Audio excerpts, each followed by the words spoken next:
الحمد لله وكفى والصلاة والسلام على عباده الذين اصطفى خصوصا على أفضلهم وخاتم النبيين محمد الأمين وعلى آله وصحبه أجمعين وبعد فأعوذ بالله من الشيطان الرجيم بسم الله الرحمن الرحيم ونزلنا عليك الكتاب تبيانا لكل شيء وهدى ورحمة وبشرى للمسلمين صدق الله العظيم. We begin with Allah's blessed name. We praise Him and we glorify Him as He ought to be praised and glorified. And we pray for peace and for blessings on all His noble messengers, and in particular on the last of them all, the blessed Prophet Muhammad sallallahu ta'ala alayhi wasallam. As we greet you from here, my home, my sitting room in Kuala Lumpur in Malaysia, on this the 21st day of Jumadi al-Ula of the year 1435 Hijri, and in the presence of my students from several parts of the world. We have Switzerland, we have Morocco, we have Senegal, mashallah, we have Algeria, we have Yemen, we have Iraq, and Malaysia, and so on. On the topic which is so topical at this particular time, Islam, Russia, and Crimea. Crimea, of course, being that peninsula that juts out at the bottom of Ukraine into the Black Sea, and it faces the city of Constantinople, a straight line from Crimea to Constantinople across the Black Sea. It's just one straight line. This topic is important in terms of international politics and economics, but our perspective is ilmu akhirul zaman, or Islamic eschatology, and we await the analysis to be conducted by other distinguished scholars of Islam on the subject, so that ours should not be the only voice on the subject. Is there a connection between Islam and Russia? That's how we should begin. Is there any connection? Does Islam have anything to say about Russia? Yes, it does. Yes, it does. Time and again, over the last 15 years or more, we have attempted to explain a verse of the Quran in a manner in which it has never been explained before. The response from the world of Islamic scholarship has been astonishingly silent. Neither do they say that this is wrong, nor do they affirm that it is correct. And so, in order to ring the bell for the scholars of Islam that they may respond, we repeat it one more time. There is a methodology, of course, which we use for explaining the Quran. And that methodology is taken from our teacher, Maulana Dr. Muhammad Fadlur Rahman Ansari, rahimahullah, and given in his book, the 2-volume work, The Quranic Foundations and Structure of Muslim Society. And that is that you do not take any verse of the Quran or any hadith in isolation to derive meaning, but rather you take the totality of the verses of the Quran on that particular subject, and then seek to locate that which binds them together to make a meaningful whole. Like you seek to read the stars in the sky to know which direction you should travel. You have to know how the stars are related to each other before you can use them to navigate. So the stars no longer constitute just ornament, but rather they will constitute what the Quran calls lamps, masabih. So too the verses of the Quran, when we learn how they are interrelated with each other, they will now become lamps with which to be able to guide us to the meanings of verses of the Quran. And Dr. Ansari says that which binds them together, he calls it the system of meaning. But we have explained this on several occasions in the past, so let us now move on to that verse of the Quran with which we begin to attempt to answer the question, is there a relationship between Islam and Russia? It is in Surah Al-Ma'idah, and Allah subhanahu wa ta'ala gives a command, بَعْدَ أَعُوذُ بِاللَّهِ مِنَ الشَّيْطَانِ الرَّجِيمِ يَا أَيُّهَا الَّذِينَ آمَنُوا, O you who have faith in Allah, لَا تَتَّخِذُوا الْيَهُودَ وَالنَّصَارَى أَوْلِيَاءَ. Do not take the Jews and do not take the Christians as your friends and allies. And we have asked time and again, is Allah speaking about all Jews? And is He speaking about all Christians when He prohibits us from maintaining friendly ties with them and being their allies? When we use the proper methodology, the answer is quick and clear, that no, Allah could not be speaking about all Jews and all Christians. Example, in the same surah, Allah speaks about the Christian people, who in time to come will be the closest of all people to you Muslims in love and in affection. وَلَتَجِدَنَّ أَقْرَبَهُمْ مَوَدَّةً لِلَّذِينَ آمَنُوا الَّذِينَ قَالُوا إِنَّا نَصَارَى. That you will find in time to come that those who will have the greatest love and affection for you Muslims will be those who say, we are Christians. So Allah could not be speaking about all Christians when He says, don't take them as your friends and allies. But before we continue with that verse of Surah Al-Ma'idah, do not take them as your friends and allies, let us spend a little moment on this one, that in time to come you will find those who are closest in love and affection for you Muslims will be those who say, we are Christians. Are we allowed to ask the question, who are those Christians? Where are they in the world? Can we identify them? In order to answer that question, where do we start? You always start with the Quran. The Quran explains itself. Does the Quran identify any Christians with whom we have a friendly relationship? That's the question. If the Quran identifies such a Christian people, we don't need to go beyond the Quran. Yes, the Quran does identify a Christian people with whom we have a friendly relationship. It does so in which surah? The entire surah is named after them. Surah to Rum. Rum. Who is Rum?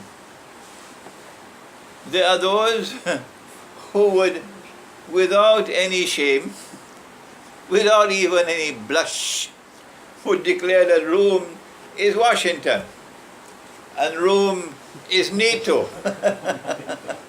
Yes, a people with no sense of shame at all, and with not even a fraction of an iota of scholarship in them. Allah speaks of Rome only once in the whole Quran. The word Rome appears only once in the whole Quran. And here it is. بعد أعوذ بالله من الشيطان الرجيم. Alif Lam Mim. One day, I believe, if we use the proper methodology, and after all the events have unfolded that are to unfold, someone will be able to explain Alif Lam Mim, Alif Lam Ra, Yasin, but only after you use the proper methodology. So far, no one has done it. So we leave it there. Alif Lam Mim, Ghulibatir Rum. Rum has been defeated.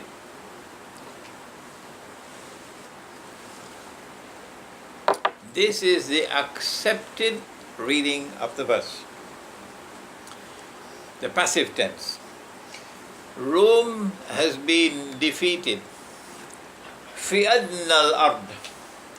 Rome has been defeated in a land close by. They couldn't stand for Washington. There was no the United States of America when the Quran was revealed. There was no NATO when the Quran was revealed. Have they no sense? Rome has been defeated in a land close by. وَهُمْ مِنْ بَعْدِ غَلَبِهِمْ سَيَغْلِبُونَ. But the Quran is prophesying, divine prophecy, that after their defeat, they are going to be victorious. How soon? فِي بِدْعِ سِنِينَ. In just a few years. Not a long period of time.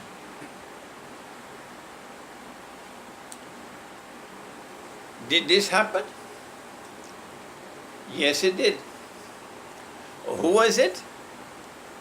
It was the Orthodox Christian Byzantine Empire, which had its capital in Constantinople. And they were defeated in the land close by the Persian Empire.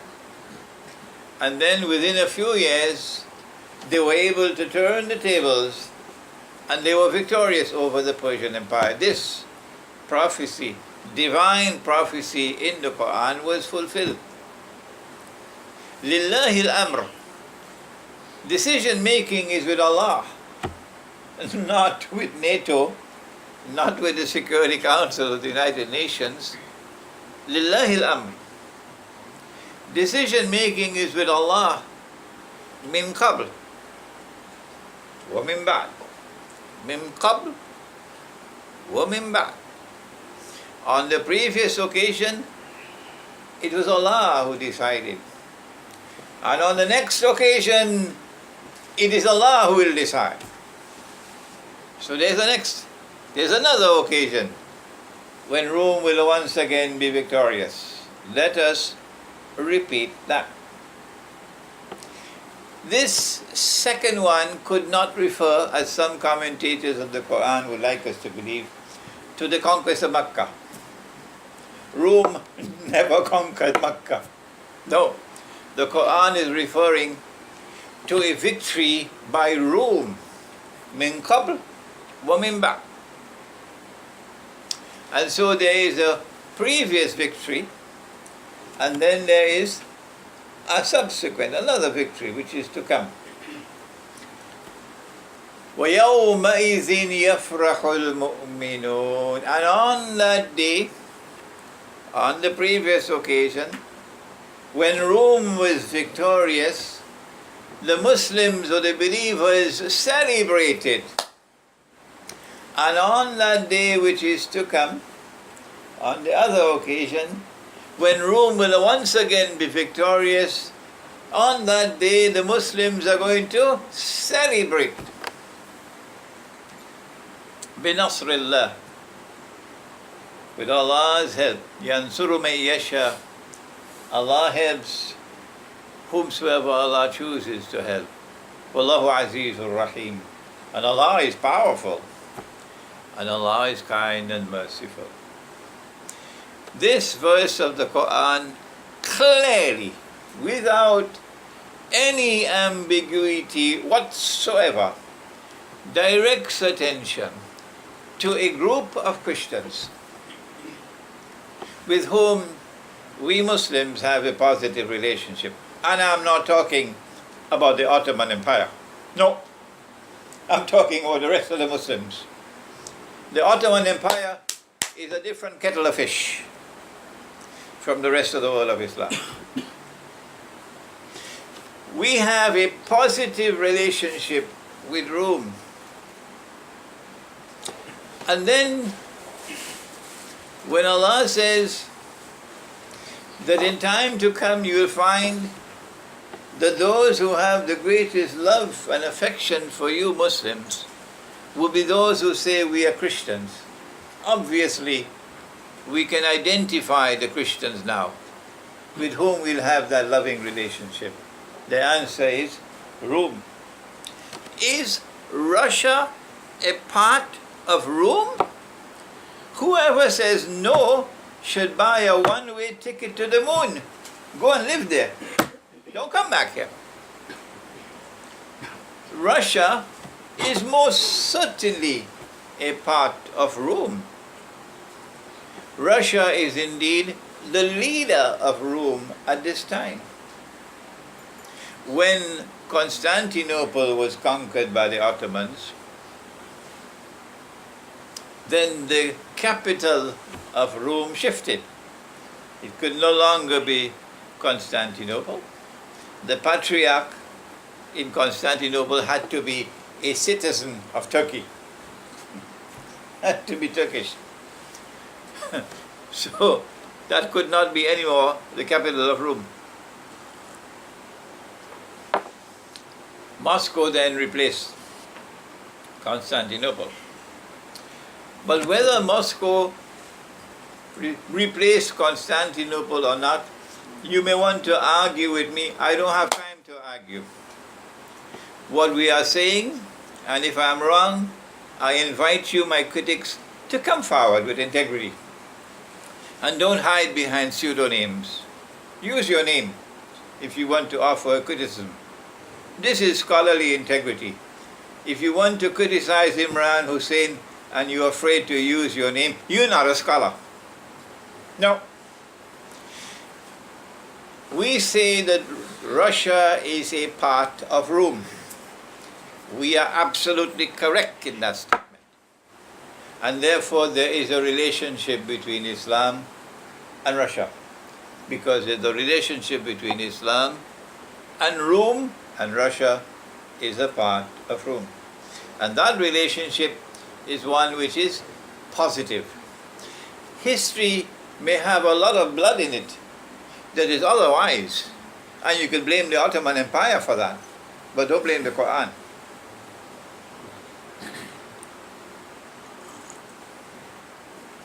So now let's go back. O you who have faith in Allah Most High, do not take the Jews and do not take the Christians as your friends and allies. You can do all kind of mathematics that you want to do. You cannot avoid the conclusion. It is a valid conclusion, it is unassailable that Allah is not talking about all Jews and He's not talking about all Christians. And hence we have the right to ask the following question. Well then, which Jews and which Christians is He talking about? This methodology is unassailable. We know that there have been several efforts to explain this verse of the Quran. Several efforts, meritorious efforts. May Allah bless them for their struggle. But this methodology that we are using is unassailable. Which Jews and which Christians is Allah speaking about? When He says, don't take them as your friends and allies. And we say, the answer is there in the words which follow.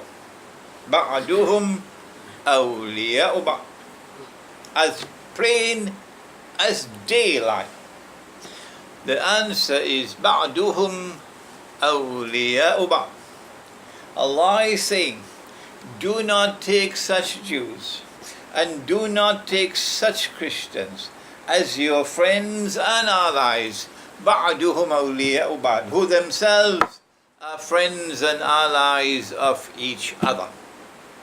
In other words, the Quran is telling us, or you may want to use the word the Quran is anticipating, If you have any problems with the word anticipate, well, the Quran is telling us that there's going to come a time when a mysterious reconciliation between Jews and Christians is going to take place.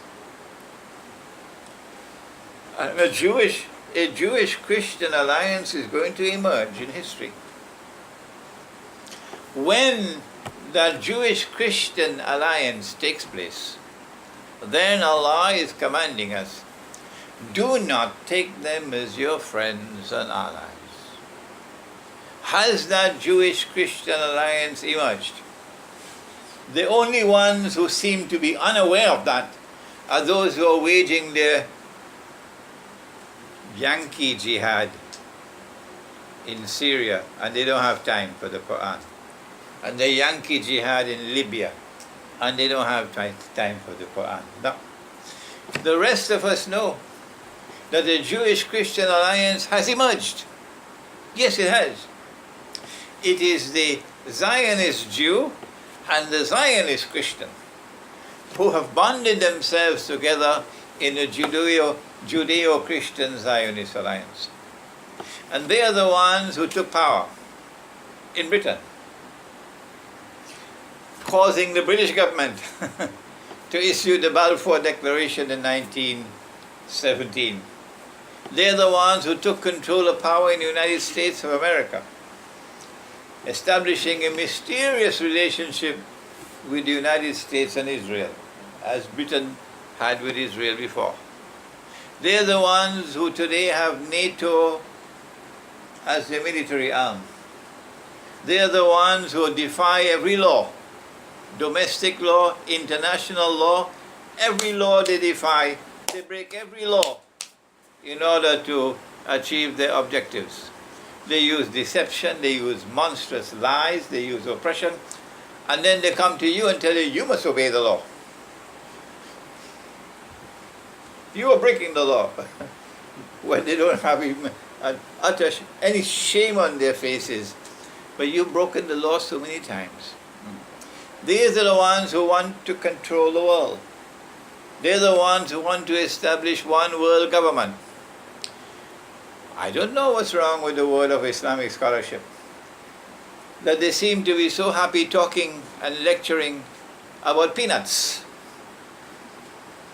and keeping the Muslim masses happy out there with halwa, while a people are attempting to take control of power all over the whole world. And the silence from the world of Islamic scholarship is so profound, it's embarrassing. Embarrassing. These are the people who brought the state of Israel into being. These are the people who have kept Israel alive. And these are the people who want to rule the world, Islamic eschatology says, so that they could give to Israel the status of ruling state in the world. Why do they want Israel to rule the world? The rest of us know it. The only ones who don't know it are those who are waging their Yankee jihad in Syria. They don't have time for this.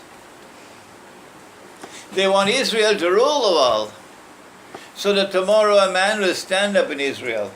Nabi Muhammad ﷺ described that man to us. He said he would be a Jew, not a system. He said he would be a Jew. He said he'd be a young man. He'd be powerfully built. He'll have curls. The Orthodox Jews have curls. And he would declare from Jerusalem, I am the Messiah, Al-Masih.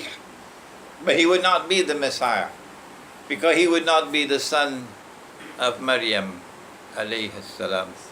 He would be Al-Masih al-Dajjal. All of us know that. They don't know it as yet. They're too busy waging their Yankee jihad, taking weapons from NATO, begging NATO to impose a no-fly zone so they could bomb the Gaddafi out of existence, so they could then take over Libya. Without the help of NATO, they could never have taken over Libya. No. So they took help from the enemies of Islam. They took help from those that Allah prohibited us from maintaining friendly ties with them. And now they parade themselves as mujahideen. No, they are Dajjal's warriors. This then is the Quran explaining to us the world today. Do not be their friends, do not be their allies. Is the world of Islamic scholarship aware of this verse in the Quran? Are our learned and distinguished scholars of Islam around the world even aware of this verse in the Quran? That Allah is prohibiting us from maintaining friendly ties and being allies of a Judeo-Christian alliance. The silence from the world of Islamic scholarship is so profound it is now embarrassing. What is the price that we pay if we violate the law and maintain friendly ties with them? What is the price we pay if we enter into their embrace? For example, they destroy the Khilafah and they replace it with this bogus modern republican state, which declares that Allah is no longer Al-Akbar and Al-Malik. Sovereignty now belongs to the state. And we all are incorporated into this system within the United Nations. What is the price that we pay if we violate the order of the Quran and enter into their embrace? What is the price we pay if we allow them to remove dinar and dirham from the market and they replace it with this bogus paper, plastic and electronic money, which is ripping us off? We enter into their political embrace, we enter into their monetary embrace. What is the price that we pay? What is the price that we pay if we enter into their market? The market that they establish and control, which is a market of thieves, where a banking system now rules the world of the market. A banking system based on riba. If we do that, what price do we pay? I did not ask have we done it. I'm asking if we do it, what is our price? Allah says, وَمَن يَتَوَلَّهُ مِنْكُمْ فَإِنَّهُ مِنْهُمْ. Whosoever from amongst you turn to them with that relationship of friendship and alliance, entering into the embrace, you now belong to them. You are no longer Muslim. إِنَّ اللَّهَ لَا يَهْدِي الْقَوْمَ الظَّالِمِينَ. And Allah does not provide guidance for a people who are wicked. With this fundamentally important verse of the Quran, we are now able to recognize one half of the Christian world, which is in an alliance with the Jews, that those Christians which are in alliance with Jews, we are not allowed to be friends with them. And another part of the Christian world, identified in the Quran as Rome, and they will be victorious. And when they are victorious, we will celebrate. We now turn to our subject proper. If the Quran has informed us that we have a positive relationship with Rome, then should we not be striving and struggling through the vicissitudes of warfare? Sometimes there may be a skirmish here or there, but our diplomatic philosophy would be to always seek to establish relationship with them which is friendly, not perpetual jihad. No. Is it not strange, therefore, that for 500 years, an Ottoman Empire that would like us to believe that it was an Islamic empire waged eternal jihad on Rome, while maintaining friendly ties with the other Christians? The Ottoman Empire always had good relations with Britain and good relations with France. Ottoman diplomats spoke French fluently. And the Ottoman Empire was always engaged in warfare and hostility and in inculcating hatred amongst the people of Rome. That sounds suspicious to me. Strange and suspicious. Who is the drum beater beating the drum to which the Ottoman Empire is dancing? Who is that drum beater who wants to sabotage Islam's relationship with Rome? Of all the things that the Ottoman Empire did with Rome, and we have mentioned in previous lectures, many of them, the ones which are more pertinent at this moment is the number of wars they fought with Russia. So many wars with Russia we can't count anymore.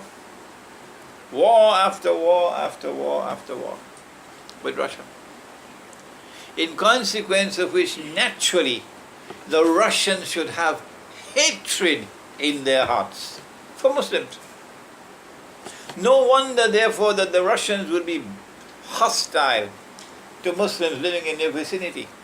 That should not be a surprise. No.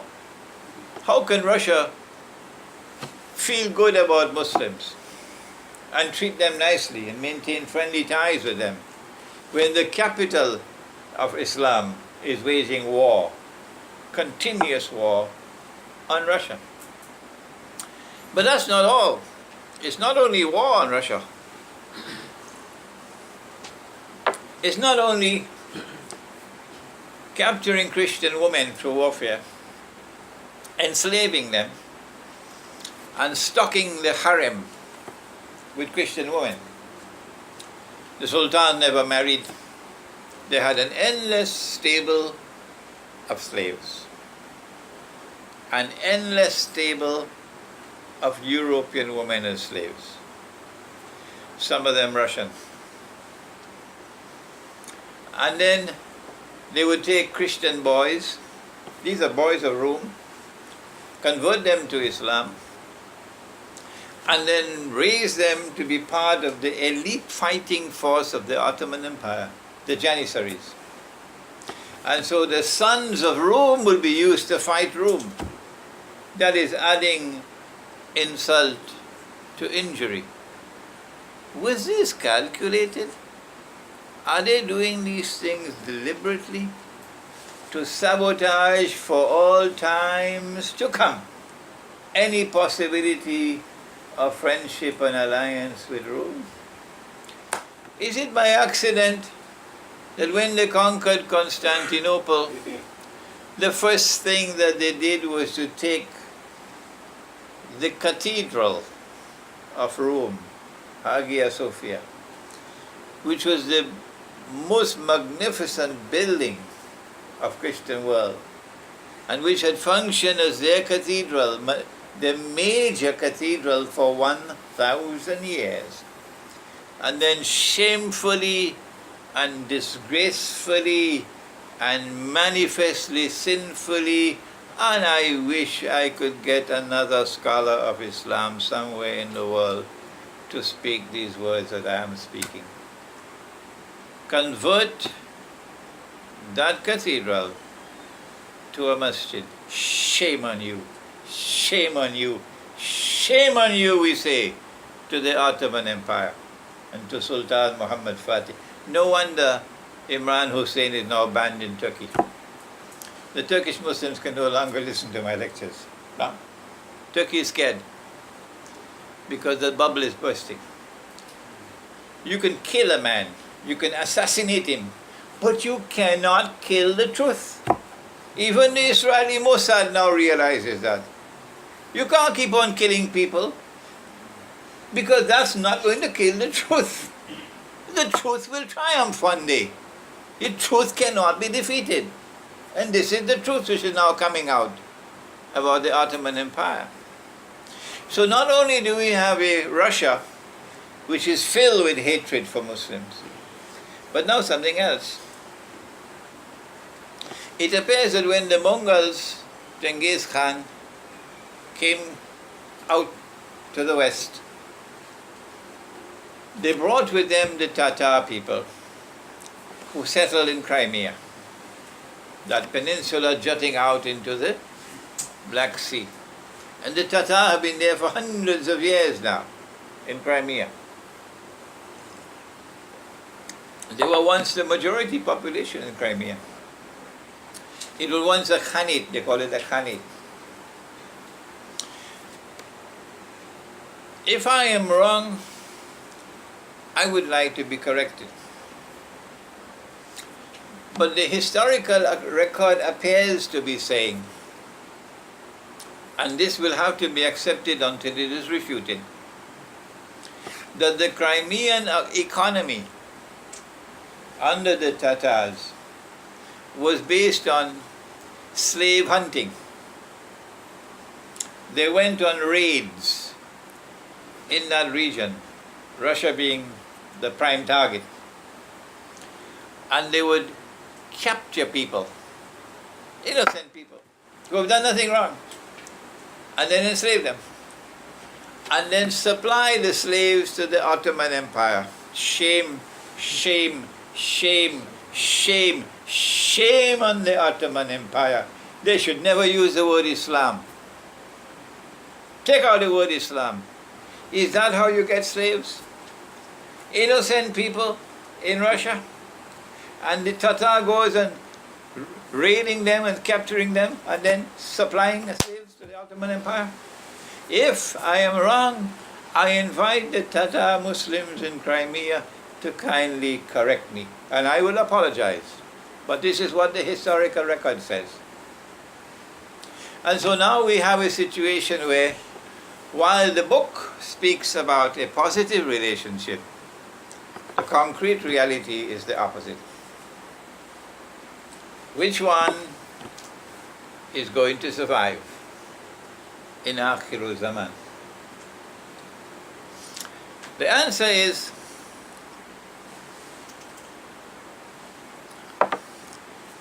that the Zionists knew full well that the greatest threat that they faced was not so much the world of Islam, but Rome. They knew that. And when Allah says in the Quran about the body of Fir'aun, Surah to Yunus, that when Fir'aun was drowning, he realized that he wasn't God. He was dying. And then he made his declaration of faith in the God of Banu Israel, to which Allah subhanahu wa ta'ala responded and says, Al-an, now Pharaoh, وَقَدْ عَصَيْتَ قَبْلًا, before this you were in arrogant rejection, وَكُنْتَ مِنَ الْمُفْسِدِينَ, and you were causing havoc and corruption and destruction in the world. فَالْيَوْمَ نُنَجِّيكَ بِبَدَنِكَ, this day we have preserved your physical body. So this physical body will not be destroyed. No, it will be preserved. لِتَكُونَ لِمَنْ خَلْفَكَ آيَةً, but when your physical body is discovered in time to come, when it resurfaces in the historical process, it will be a sign for a people to come after you.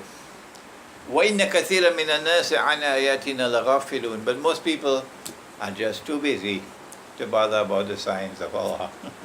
Afternoon traffic, morning traffic, too busy. So they're negligent about the signs of Allah. What is that sign? The body of Pharaoh was discovered. The prophecy, the divine prophecy in the Quran was fulfilled. The body of Pharaoh was discovered in 1898, about the same time that the Zionist movement was established. So what is the sign? No one prior to this has ever offered any explanation other than this is a divine prophecy, it has been fulfilled, therefore the Quran is the word of Allah. When we turn to Islamic eschatology, we are able to offer a new meaning. That the sign is much more than simply fulfillment of a divine prophecy. No. That the body was preserved and that the body was rediscovered at the time when it was rediscovered was significant. The moment when it was rediscovered, what is the significance? Answer: in consequence of the birth of the Zionist movement, history will now repeat itself. This is our opinion, and we have constantly warned, when we give an opinion, don't accept it. Never, never, never accept our opinion unless and until you are convinced that it is correct. This is the respect we have for the intellect of our students. We never ever say, don't listen to that man, don't listen to this man. Not us, we don't do that. History will now repeat itself. The epic encounter between truth and falsehood, between Fir'aun and Musa alayhi salam, between power of those who are arrogant oppressors and the powerlessness of the oppressed, of Musa alayhi salam and Banu Israel, will now be repeated in history. And when the body is discovered, the countdown begins. The last countdown of Akhir Zaman began when the body was discovered. In the year 1902, we found something strange. The Zionists were able to convene a conference in Paris to plot the downfall of the Ottoman Empire.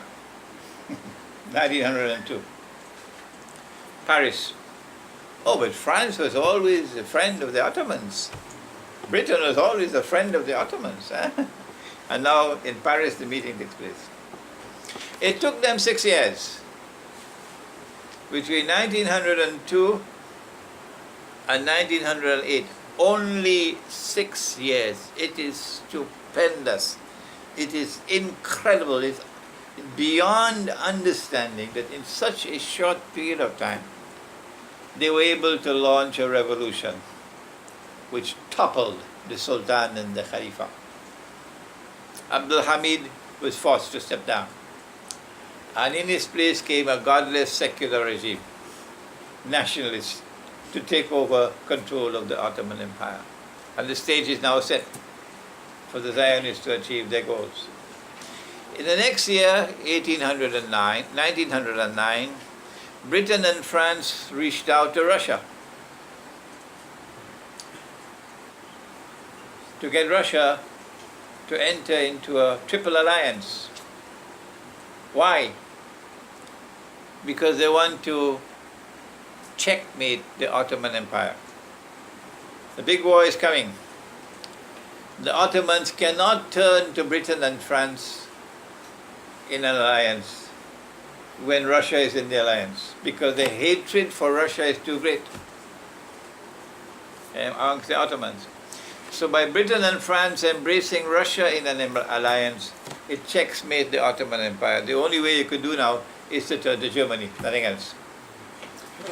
The pieces are being moved in the chessboard.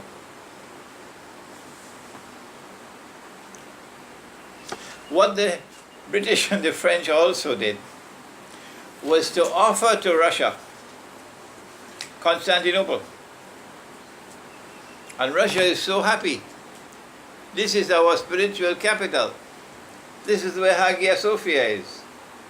And so Russia is happy to enter into this alliance with Britain and France. And then came the First World War. And when the Russian forces were within an arm's length of Constantinople to take it, the Zionists struck. They offered Russia one thing from the front door, and they stabbed Russia from the back door. The Zionists struck in October of 1917 with the Bolshevik Revolution. As soon as the Bolshevik Revolution is conducted by Russian Jews, yeah. This is not a secret. As soon as the Bolshevik Revolution took place, the new Bolshevik government took Russia out of the war. Why? Why did you take Russia out of the war immediately that the revolution took place? Immediately. Why? Because the Bolshevik Revolution was a Zionist revolution. And the Zionists did not want Russia to get Constantinople, because they perceived Russia and Rome to constitute the most potent threat to their designs in the Holy Land for the establishment of a state of Israel. That's why. Not only did the Bolshevik Revolution result in Russia being taken out of the war, and therefore Constantinople is safe, but they then proceeded to bring about a communist revolution. Communism or Marxist ideology, delivering an economic system, an economic philosophy which had much in it that is meritorious. Oh yes. And there are many in Russia today, and many in the former Soviet Union, who look back to communism with nostalgia, because in many respects that was superiorism to this dog-eat-dog capitalism that they have today. Oh yes. But that was just the icing on the cake. Inside the cake was a rotten apple. The icing on the cake was all the nice labor laws which ensured labor justice and so on. But inside the cake, what the communist Soviet Union, which now is established, was doing was waging war on religion in general and waging war on Rome in particular, seeking to destroy the Christian faith, seeking to destroy monasteries, churches, killing the priests and the scholars. And this continued in the Soviet Union for years and years and years and years. The Soviet Union not only waged that war on Rome on Israel's behalf, but more than that. When Israel came into being in 1948, it is the Soviet Union which then opened its doors for millions of Russian Jews to migrate to the Holy Land, while pretending to be friends of the Arabs. And so Israel came into being in 1948. And within a few years you saw the traffic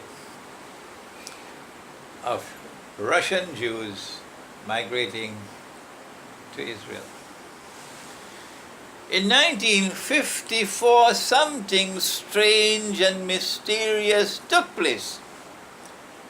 And up to this day, I don't think the Russian people understand how and why it took place. In 1954, 6 years after Israel was born, the Soviet Union, under the leadership of Nikita Khrushchev, who was not a Russian, he was a Ukrainian, transferred the territory of Crimea, which was for hundreds of years Russian territory, transferred it to Ukraine. So the people of Ukraine went to sleep as citizens of Russia and woke up next morning without any consultation whatsoever as citizens of Ukraine. Hey, how come? We were never consulted. We had no part to play at all in this transfer of the territory. Why did the Soviet Union transfer the territory of Crimea from Russia to Ukraine in 1954.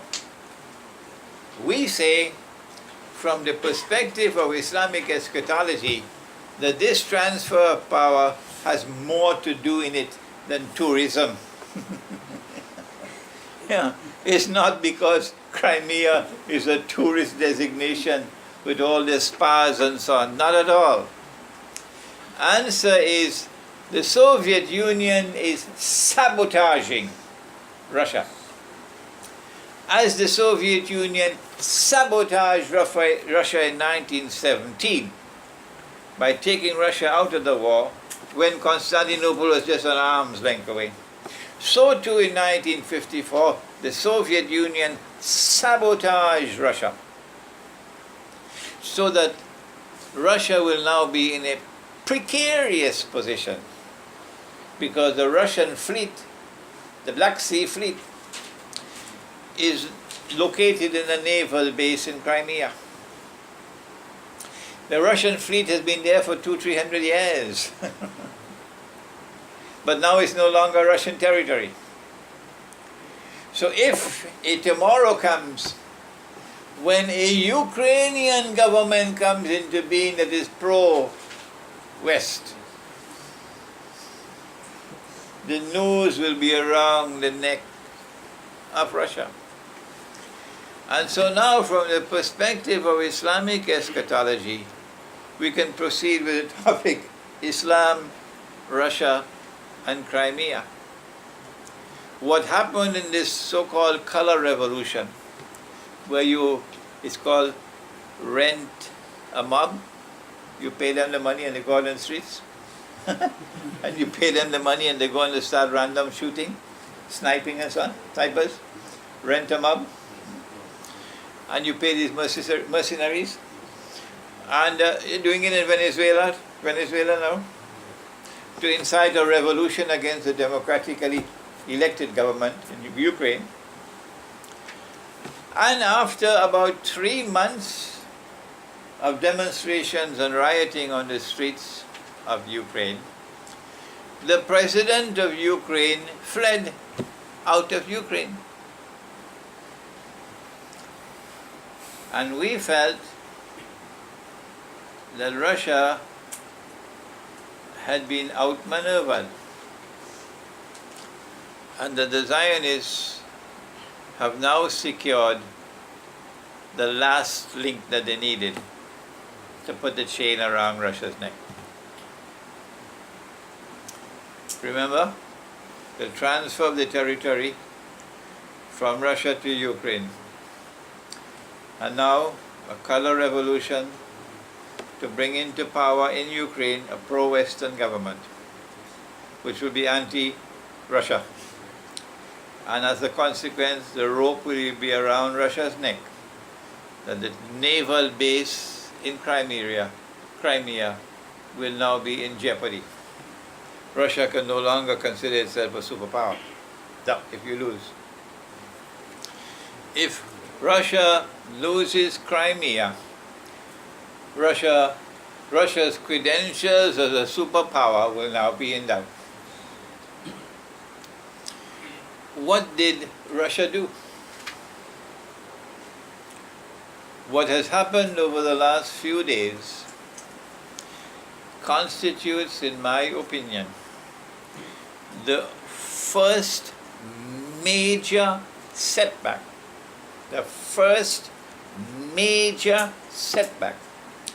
the Zionist movement has ever experienced in its history of more than 100 years.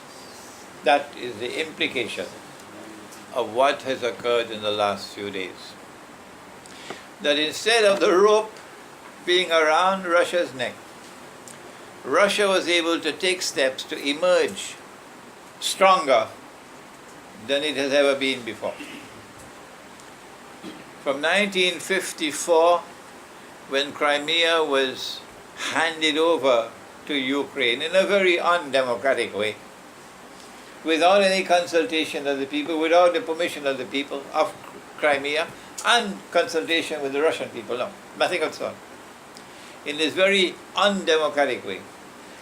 Since 1954 to this day, Russia's position in Crimea has always been problematic. Ebbs and flows, ups and downs in the relationship. Sometimes the Crimeans, the Ukrainians are threatening Russia, we're going to terminate the lease. You're going to have to get pack up and move. Instead of that, relationship that they had from 1954 to today, which was precarious, which is vulnerable, Russia now has, with the consent of the people of Crimea, who voted overwhelmingly in favor of union with Russia, and Russia has incorporated Crimea in its territory. So Crimea today is once again a part of Russia, and it is time for Imran Hussein to celebrate. It is time for Imran Hussein to celebrate. The only ones who will not join me in celebrating is Dajjal's warriors out there in Syria. And Dajjal's warriors, no matter what kind of jihad they say they are in, no matter who they are, they say they are mujahideen, ask me, where are you getting your weapons from? These sophisticated weapons that you're using, have you manufactured them yourself? Answer me truthfully if it is still possible for you to speak the truth. The answer is, it is the enemies of Islam who are supplying all the weapons. And you want to tell me you are engaged in a legitimate jihad? What rubbish! Since when do the enemies of Islam provide the weapons for a legitimate jihad? Since when? The fact that Crimea is now Russian territory is not only a cause for rejoicing amongst those Muslims who have a little bit of knowledge, who are different from the cattle. The cattle have no knowledge. But more than that, it now provides opportunities for the world of Islam, not the governments, because the governments are controlled. What are the opportunities? The Zionist-controlled Western world has been shouting from the mountaintops, we're going to punish Russia. They're using the German Chancellor most of all. We're going to impose sanctions on Russia. We're going to punish Russia. We're not going to take this lying down. And then they came out with their massive sanctions on Russia. About 15 people who are not allowed to travel. They removed their visas. And they froze their bank accounts. But the 15 people said, well, we don't have any bank accounts. So what are you freezing? Well, what a monumental sanctions is this? It is embarrassing to the rest of the world to see the mighty, powerful European Union and the NATO alliance resorting to a few individuals. So we are likely to see an incremental increase in sanctions on Russia. But the Russians have responded, and they have declared quite firmly that they're going to be tit for tat. This is not Libya. No, this is Russia. This is not Iran. This is Russia. And we have a friend in China. So if you impose sanctions on us, we have the capacity to respond. And the damage will be done to all of us, not just to us. You will also be damaged. And they believe Putin. They know that he's going to do it. But the Zionists have suffered such an embarrassing defeat in Crimea that they have no alternative but to proceed with sanctions. Otherwise, they'll be the laughing stock of the world. And in this war of sanctions which we are now going to witness, there's opportunity for Islam, opportunity for Muslims. For example, dinar and dirham. An opportunity for dinar and dirham. When they impose sanctions, the trump card that they have is a banking system. So banks are going to refuse to deal with Russia. Okay? When Russians want to trade now, they can't trade. They can't send money through the banking system because the Zionists control the banking system. Here is an opportunity for the world of Islam to try to persuade Russia to make dinar and dirham legal tender. They could call it by whatever name they want. And if Russia were to make gold and silver coins legal tender, that creates an opportunity for the world of Islam. We now have a bigger market with which we can engage in trade, bypassing the electronic money banking system. Now to come to the last part of the talk.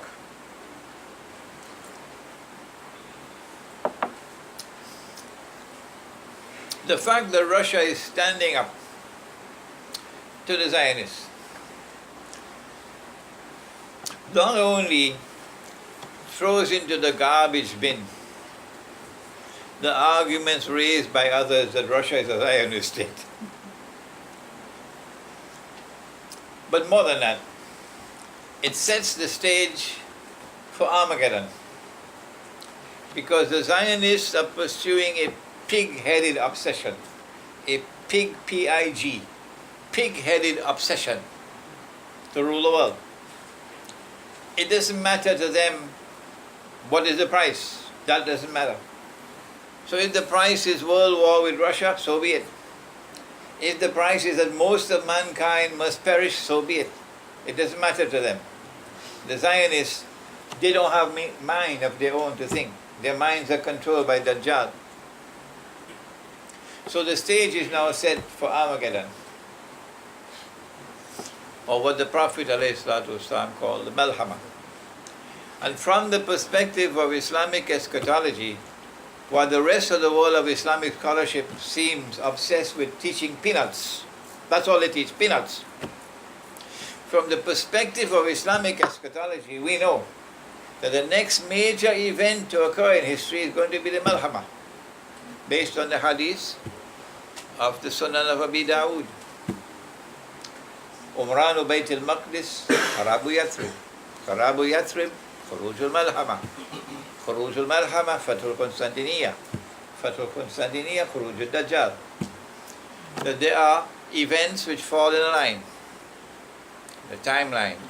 The first being that Jerusalem emerges as center stage in the world. Second, that Medina is now in full-on desolation. And now the third, which these two already have come to pass, the third is the Malhama. Once the Malhama breaks out, which can take place any time now, it's going to be soon. How soon? I don't know. Nobody knows. But we know it's soon. Once the Malhama takes place, that's the cue for all of Algeria. We have an Algerian here. We have two Algerians here. We have three Algerians here, mashallah. Once the Malhama takes place, that's the cue for you in Algeria. That's the cue for you in Morocco and in Tunisia to head to join the army. The army that will conquer Constantinople. Because that's the prophecy of Nabi Muhammad alayhi salatu wasalam. When I went to Moscow last July, and I informed them about Islamic eschatology, informing them that on the basis of Islamic eschatology, we know that there is a conquest of Constantinople that is coming, prophesied by the Prophet Muhammad alayhi salatu wasalam. That's why they have banned me in Turkey. They don't want the Turkish people to know. They don't want the Turkish Muslims to know that the conquest of Constantinople, prophesied by Nabi Muhammad alayhi salatu wasalam, has not as yet taken place. No, it is to take place in Akhirul Zaman. Don't come with this rubbish that there are two conquests in order to fudge the books, to give some kind of legitimacy to Muhammad Fatih. Not at all.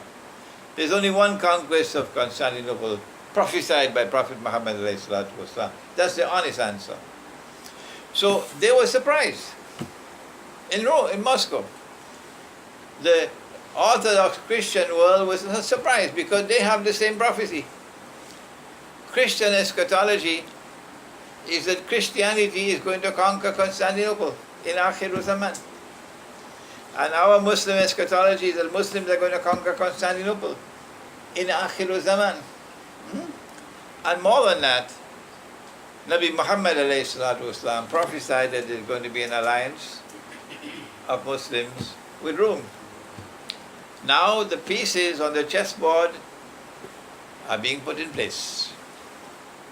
The first major move on the chessboard occurred just a few days ago, when Russia took control of Crimea. Why is Crimea so important in Akhirul Zaman? I'll tell you why.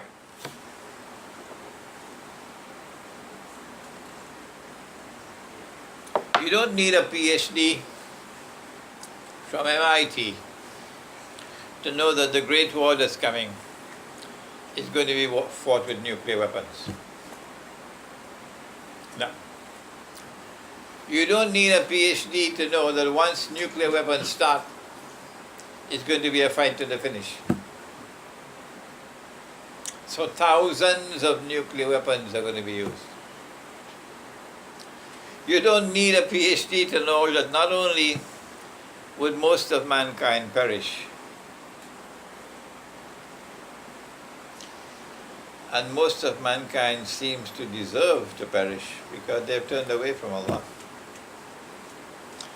But more than that, that the radiation which will be emitted from the explosion of thousands of nuclear weapons is going to so pollute the atmosphere that the Prophet said, sallallahu ta'ala alayhi wa sallam, that even birds will fall down. Why will birds fall down? Because the birds can no longer navigate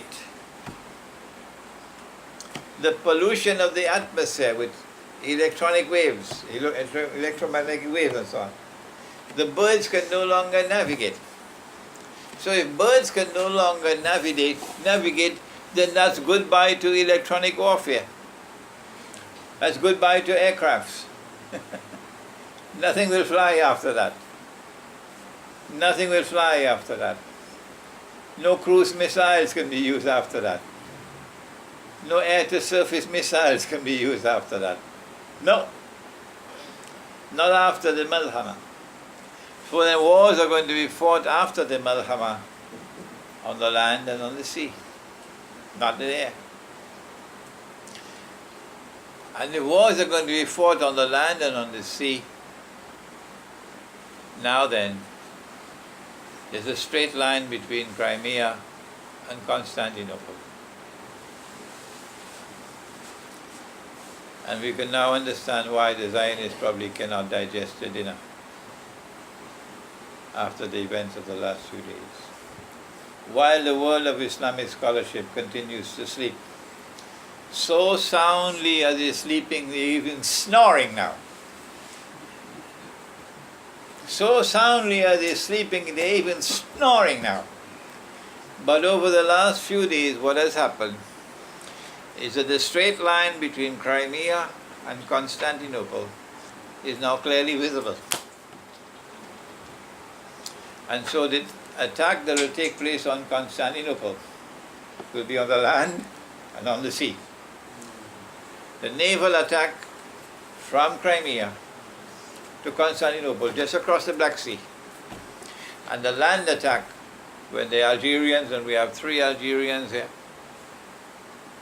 the land attack by an army that Nabi Muhammad ﷺ praised when he said, لَتَفْتَحَنَّ الْقُنْسْتَنْتِنِيَّةِ, you'll most certainly conquer Constantinople. Notice I've never used any other name for this city. No. Notice I've said about Mustafa Kemal, you can get lost. You and all the Turkish people who worship you, get lost. If the Prophet of Islam referred to this city by the name of Constantinople, you cannot prevent a Muslim from using that name, because that is Sunnah, to use the name Constantinople. And so Constantinople is going to be attacked by an army, a land army. And the Prophet ﷺ praised that army. وَلَنِعْمَ الْأَمِيرُ آمِرُهَا وَلَنِعْمَ الْجَيْشُ ذَلِكَ الْجَيْشُ.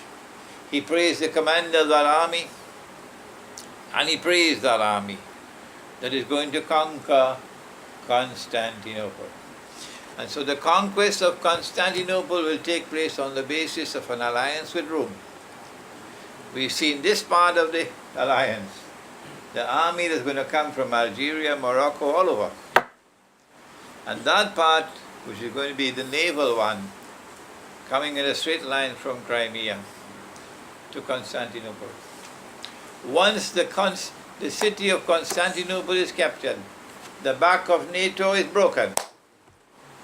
The Russian fleet can enter the Mediterranean. And that is going to be perilous for Israel.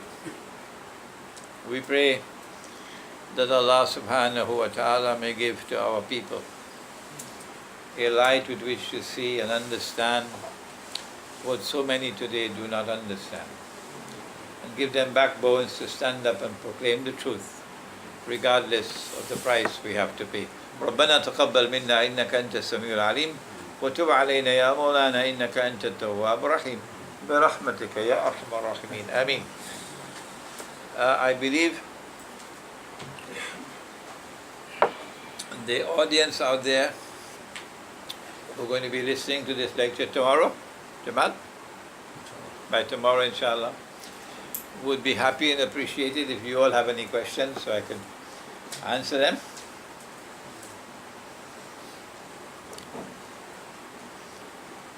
Sisters, you too? Yeah. You heard about Foreign Affairs Minister of Russia who were in Tunisia last week. They spoke with Algeria about American troops getting in Iberic Peninsula and in Tunisia, and warning Algeria about possible plot against the country. And he said, yeah, we are your allies, so be aware of what is going on your back, and we can help you if you need. Mm. You heard about that? The events that are occurring in the south of Algeria now. Yes. The events which are occurring in the south of Algeria have a connection to our subject, in that while there are Salafi Muslims who are sincere and learned, and many of them are more and more attracted to the message I'm delivering. Some of them have already become my students, and I'm getting emails from others who want to become my students, and they're Salafi. There are others who are engaged in a fanatical, blind and fanatical, bogus jihad. I call them the Dajjal's warriors. And they are being provided with funds and weapons by you-know-who. These are the ones who are there in south of Algeria, creating conditions of havoc in an otherwise peaceful region of the world.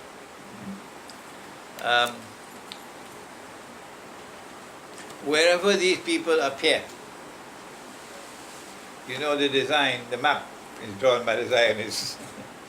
So it will appear that the Zionists have now come around to using this method of seeking to destabilize Algeria. I would hope that my words can reach to the Algerian people to turn away from Dajjal's warriors in the south, to recognize them as Dajjal's warriors who are now seeking to destabilize Algeria in the name of Islam, in the name of jihad, to recognize them for what they are, a people who are acting on behalf of Dajjal. Any other questions?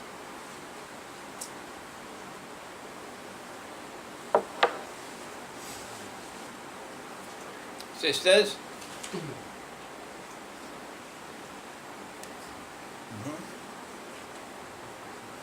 Maulana, previously, during Khalifah time, like Khalifa al-Rashidin, we used to open cities, like Total Maktab, for example. So how does that different from what Turkey Osmaniyah do when they wage war with Russia, with Rome? In Islam, we are prohibited from waging war on any people whatsoever, unless and until two conditions apply: that they commit aggression against us, and we are the victims of aggression. And that did not apply in the Ottoman Empire, no. And number two, that a people are oppressed, and they are weak and helpless, and cannot withstand the power of the oppressor. And they, the oppressed, call on us for help. To which Allah responds in the Quran, وَمَا لَكُمْ لَا تُقَاتِلُونَ فِي سَبِيلِ اللَّهِ وَالْمُسْتَضْعَفِينَ مِنَ الرِّجَالِ وَالنِّسَاءِ وَالْوِلْدَانِ الَّذِينَ يَقُولُونَ رَبَّنَا أَخْرِجْنَا مِنْ هَذِهِ الْقَرْيَةِ الظَّالِمِ أَهْلُهَا إلى آخر الآية.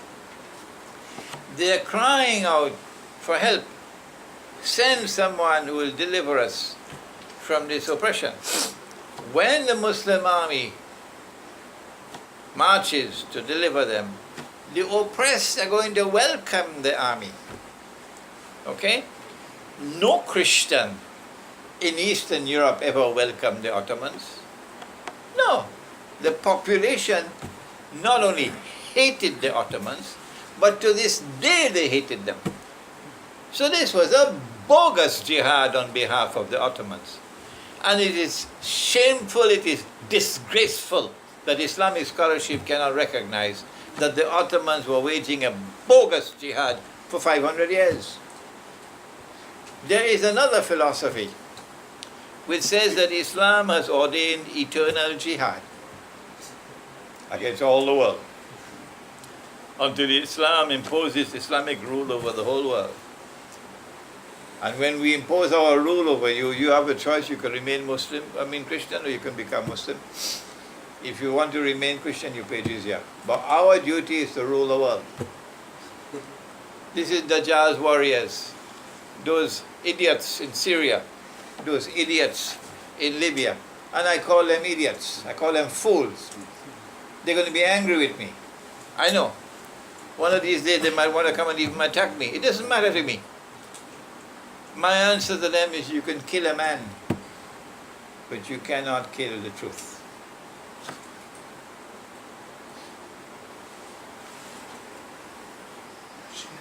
Yeah. If Manhattan's had, like, you say that many nuclears moving thousand and thousand leaves.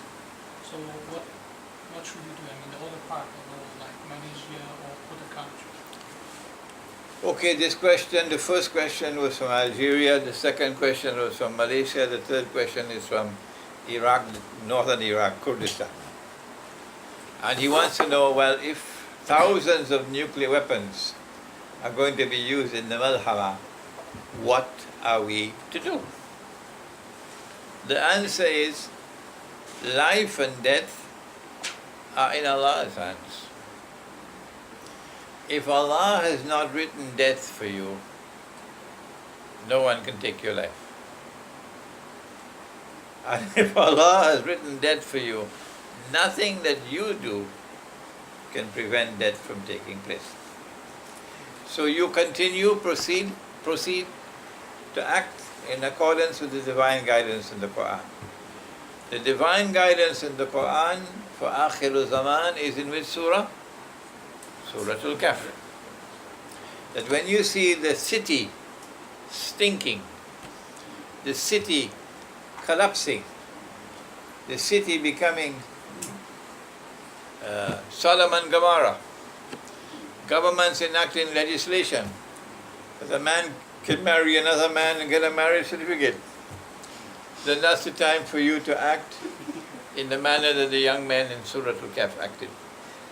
Withdraw from the cities. Tabligh Jamaat, let them remain in the city. Let Tabligh Jamaat remain in the city. Blind Tabligh Jamaat. Okay? And let them continue their gasht and so on in the cities. No problem. And they will get visas to go anywhere they want to go. Tabligh Jamaat will get visa. If they want to go to the moon, they'll get a visa to go to the moon. No problem. You and I, however, we withdraw from the cities and we go to the countryside to protect our wives and protect our children and protect ourselves from the attack on faith which is taking place in the city. That is all. We are not leaving the city and going to the countryside in order to survive the Malhama. No. We are leaving the city and going to the countryside to preserve faith.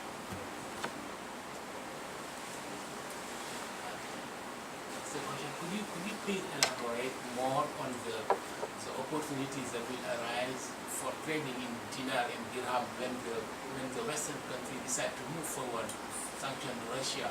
How can we do this in a big scale, knowing that the government will be involved? And maybe a concrete question would be, as now we see that... Go one question at a time. Oh yeah. Okay, this question from Senegal. I said that if the European Union and the United States impose sanctions on Russia, economic sanctions, the Russians have already declared it's tit for tat. We're going to retaliate. It is therefore inevitable that sanctions are going to be imposed on Russia through the banking system. Inevitable that you see the Russian ruble collapsing in value. When I was there in Moscow in July, the ruble was trading at about 33 rubles to $1 US. Yesterday I saw it at somewhere around 36. And I won't be surprised if in the next few days it goes down to 40, 45 and so on, as sanctions are imposed. I said that this creates an opportunity for us. If we can get and persuade the Russian government to declare gold and silver coins as legal tender. Once you declare it's legal tender, we can now trade with Russia. You can buy and sell. You don't have to transport the gold and transport the silver. No. All through history, they've always had mechanisms for handling this matter. That you will pay in Moscow to someone in Moscow, and this is his business. He has a store of gold dinars and silver dirhams in Moscow, and he has a store in KL. Okay? So for a fee, you pay him in Moscow, and he'll pay the agent in KL, and your money is transported this way. Okay? So these businesses will immediately emerge. There'll be businessmen with business acumen who know you need this kind of thing for transfer of money. And this will be outside of the banking system. The Zionists are going to grind their teeth in frustration. Yeah.